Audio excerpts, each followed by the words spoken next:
Bienvenue sur la chaîne de Willam Davrek. Il y a quelques jours à peine, un événement exceptionnel s'est produit en Inde. Est-ce un miracle ? Il est encore trop tôt pour le dire, car il n'y a pas eu d'enquête officielle. Mais laissez-moi vous raconter ce qui s'est produit. Cette vidéo est basée sur l'interview du père Johnson. Elle a été diffusée sur Hornbill TV, qui est une chaîne de télévision d'information indienne. Cette histoire s'est déroulée à Chumukedima, qui est une ville de l'État du Nagaland, située au nord-est de l'Inde. Contrairement à ce que vous pensez peut-être, il n'y a pas que l'hindouisme qui soit pratiqué en Inde. La communauté chrétienne est d'environ 27 millions de personnes, et dans cet État, le Nagaland, il y a 87,5% de chrétiens. Tout a commencé il y a environ 2 mois, lors d'une messe. Une femme est venue communier. Elle a reçu l'Eucharistie dans les mains et elle est rentrée chez elle en gardant l'hostie consacrée. Seulement lorsqu'elle est arrivée à son domicile, elle s'est sentie mal à l'aise. Elle en a immédiatement parlé à une de ses amies qui était catholique et qui lui a dit « Tu dois rendre cette hostie à l'église, c'est très important. » Cette dame essaie alors d'appeler le prêtre par téléphone, mais elle n'arrive pas à le joindre. Elle entre en contact avec une sœur qui se propose de récupérer l'hostie. Et ainsi, la femme la rapporte et la donne à la sœur en s'excusant de ce qu'elle avait fait. Pour rappel, les non-catholiques ne peuvent pas recevoir la communion. Cela peut vous paraître évident, bien sûr, mais il y a encore quelques jours, j'écoutais à la radio un homme athée racontant qu'il avait voulu assister à une messe et qu'il était allé communier pour faire comme tout le monde.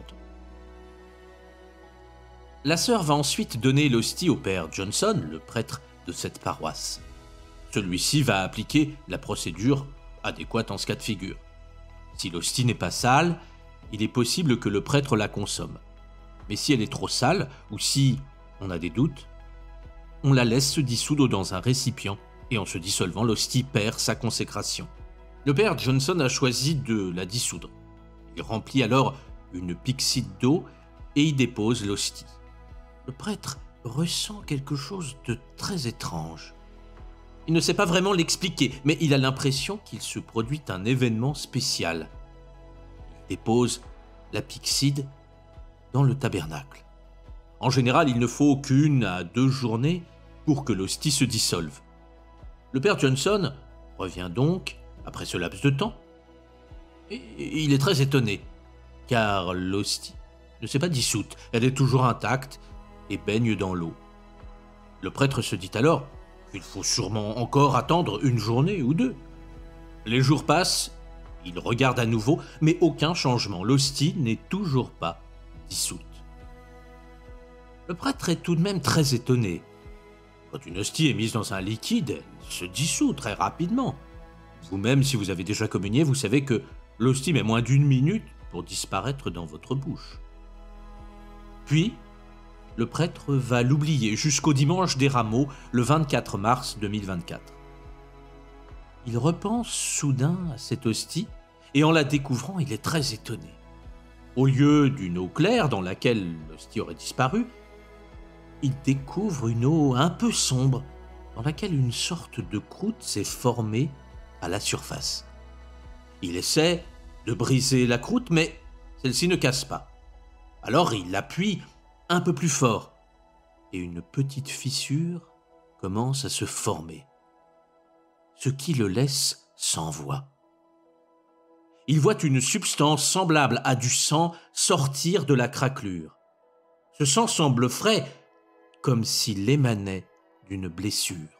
Au fond de lui, il a l'impression qu'il assiste à quelque chose d'exceptionnel.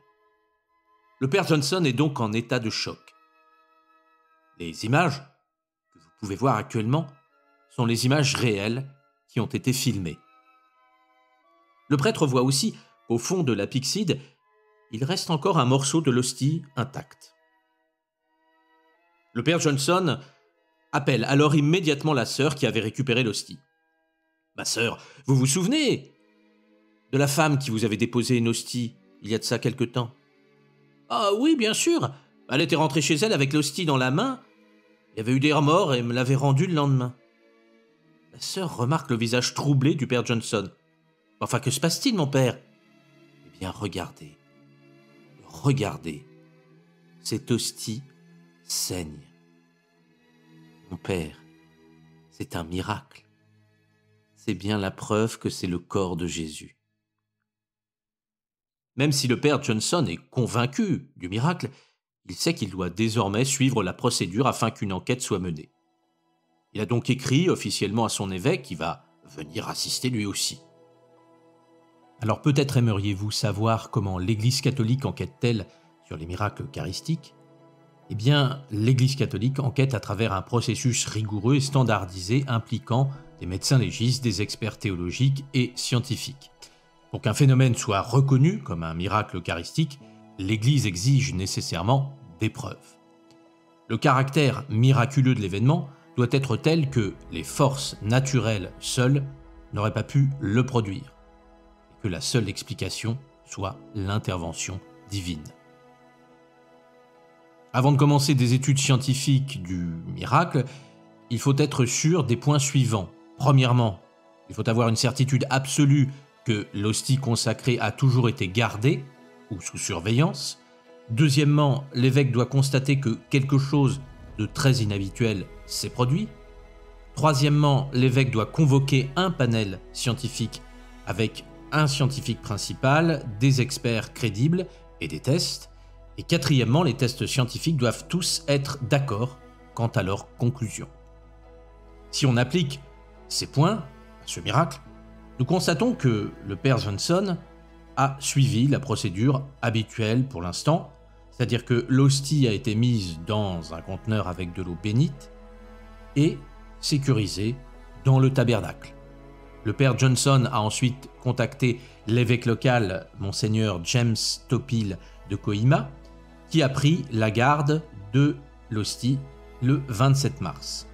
Maintenant, monseigneur Topil peut ouvrir une enquête plus formelle, s'il estime évidemment qu'une enquête est justifiée. À l'heure où je vous parle, l'hostie est photographiée, elle est en cours, on prend des photographies.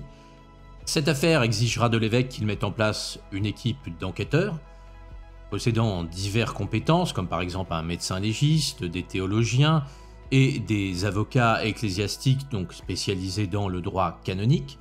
Et en plus d'analyser toutes les preuves matérielles pertinentes, les témoins, comme le prêtre, le sacristain, les ministres eucharistiques, la femme qui a pris la communion et son ami, et les paroissiens seront interrogés. L'équipe scientifique doit également certifier qu'aucune autre substance n'a été ajoutée à l'hostie.